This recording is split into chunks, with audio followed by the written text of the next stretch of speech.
Narito na naman tayo para sa isang napaka-sweet, nakakapanabik at sobrang trending na love story nila Kalingap Jomar at Carla.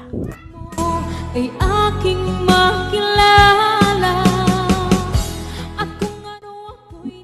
Para sa pagpapatuloy ng ating love story ay medyo kapanapanamik nga itong ating video ngayon dahil nag-trending na naman sila, dahil nagkaroon na naman sila ng napaka-sweet moments nung nakasakay sila sa boat. Dahil paano pa naman, puro sandal, hawakan ng kamay at titigan ang kanilang ginawa sa pagsakay nila sa boat, at marami talaga silang mga napag-usapan na hindi pa nila napag-uusapan dati. Kaya naman panoorin na natin kung ano ba talaga ang nangyari sa kanilang date sa Thailand na nakasakay sila sa boat. Talagang marami ang mga mangyayaring kilig moments dito, kaya lahat ay inyong abangan.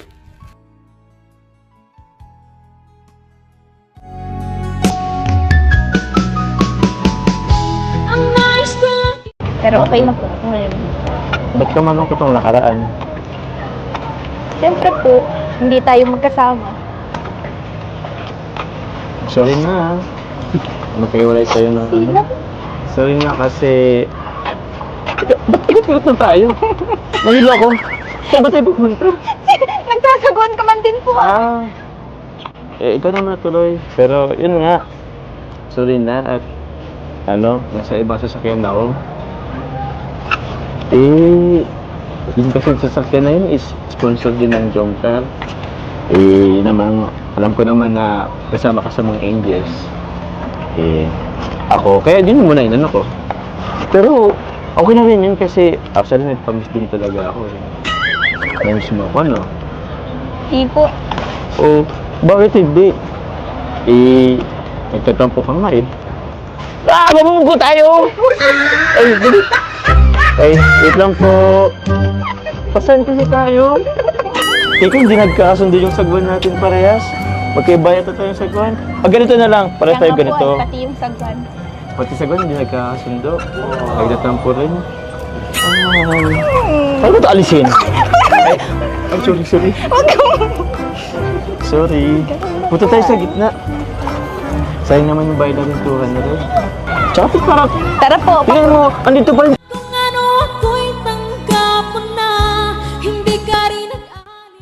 Bumabawi talaga ang dalawang ito ngayon dahil noong nakaraan ay mahinid na naman sila na pagkasunduan dahil hindi sila nagkasabay noong bumiyahe sila dahil later na dumating si Kalingap Jomar, kaya naman nagtampo si Ate Carla dahil doon.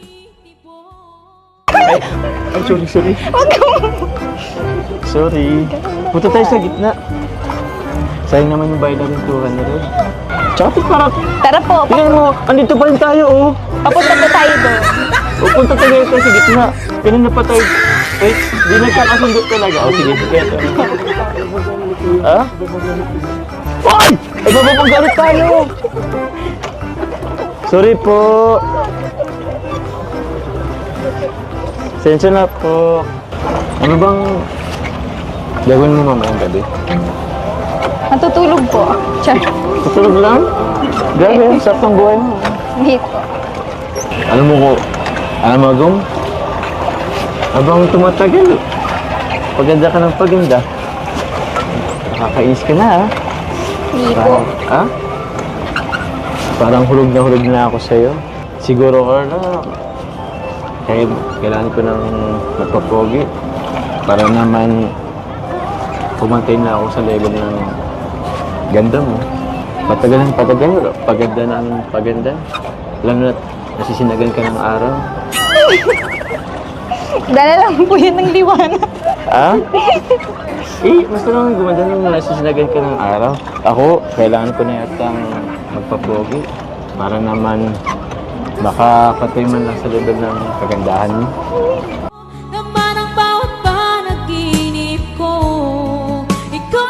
Hindi naman na kailangan naman pang magpapogi si Kalingap Jomar dahil para kay Ate Carla, siya pa rin naman ang pinakagalaki na kanyang nakilala dahil parang nagiging totoo na nga ang kanilang love team. Kaya ito na nga ang mga susunod na nangyari at mga revelasyon. Sabi ng karamihan sa akin, hindi ako pogi. Sinong bumubulong sa'yo na hindi ako pogi?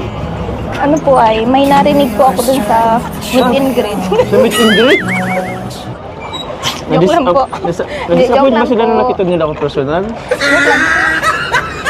Sino ba yun? Kaya pala, nabawasan yung subscribers ko ah. Alam mo, pagtingin ko ng after meet and greet, akala ko madadagdagan. Yun, bumawas. Napangitan ata sa akin. Nakapawad din palang gawa natin, ano? Kaya nga po. Ikaw naman na po magsagwan po. Ako na muna? Sige. Baka pagod ka na eh.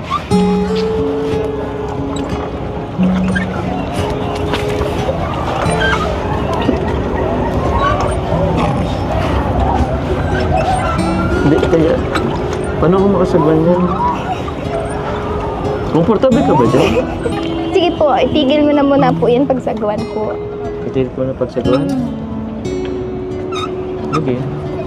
Diyan ka nag-i-enjoy.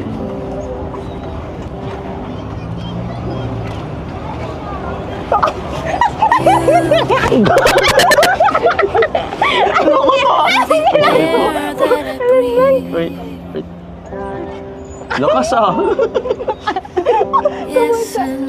Ba't po inamin mo yung ulo ko? Hanggang wakas ay tayo ng dalawa. Palagi kang Kitang-kita naman na sobrang kinilig si Kalingap Jomar sa moves ni Ate Carla. Hindi talaga niya naitago ang kanyang pagngiti. At syempre, mahilig naman kasing manghalik o umamoy si Kalingap Jomar sa buhok ni Ate Carla. Kaya nagulat na naman si Ate Carla dahil dito. Ngunit syempre, ito naman ang ginagawa sa taong gusto mo lamang. Sandal ka sa akin. Sandal ka na lang ulit. O, di ko na amoyin. Sige na, sandal ka na ulit. Sorry ah, hindi ko napigilan. Medyo namiss ko na rin kasi yung ano eh, yung aroma mo.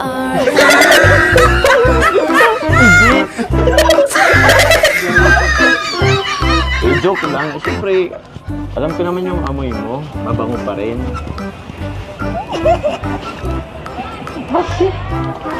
Kayo nga po eh. Bakit? May usok po. Nagsamit kasi tayo kanina. Teka lang, Carla. Papansin ko lang. Ba't andito pa tayo? Hindi mo lang tayo gumit mo. Kanina pa tayo magkausap. Gilid pa rin tayo. Ikaw, Ano po ba ito? Ha? Kailan po yan? Importante po. Magkasama tayo. Hindi naman talaga. Alam mo pa, hindi ka marunong magsagwan. Ganito kasi yun. Ganito kasi yun. Yung kamay mo dyan mo. Ganito kasi magsagwan. Ang tamang pagsagwan. Yan. Para umandar tayo. Hindi nga po tayo nag-aaway. Umandar tayo. Akala mo lang hindi. Pero umandar tayo. Alam mo ba, Carla? Ang relasyon, parang sagwan lang. Dapat sabay kayong pumepedal. Tama, kaya sana ay magpatuloy talaga ang kanilang love team. Nakakakiling naman ang kanilang usapan ngayon sa boat.